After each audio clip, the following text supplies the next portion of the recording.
Hello, hi, welcome to the Lipstick Chat. We are back with a quick update of Uthando Nesthembu. With only 2 episodes left, finally, number 5 was Lobolati. Yes, amandwendwe andwendweyile izinto zayenzeka the way mele zenzeke ngakhona. Usamke seka uMakhwela officially seka umuntu ka Musamsiliku ngokomthetho. Now, because they are going on a family vacation, question is, will Umakhwela be part of those that are going on family vacation?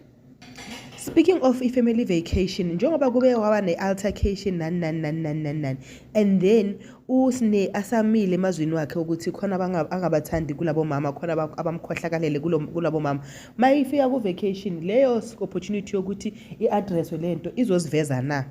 Imvulamlomo, a whole opening your mouth was 16,000 rands. Clearly Umakhwela nje, hey, ifamily yakhe ibonile ke, but ke usinewasho ukuthi bazoba expensive because ushada kaMseleko.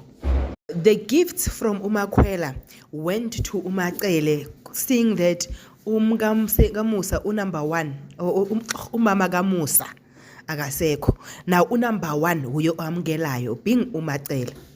How will the other wives feel considering ukuthi kunokuthi kuyiwe Mzumbe kwahanjwa nje kwayiwe Park? Hey.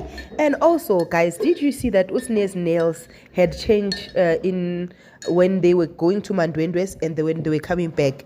Could it be one of those nails that change with color and light, or hey bashaye cut and paste somewhere somehow? Umacele did mention ukuthi lo baba lo omunye huye obahambelayo nje amandwendwe nje olanda lesitimela sekaMsamseleko, and legama lesitimela Umacele akhuluma ngaso.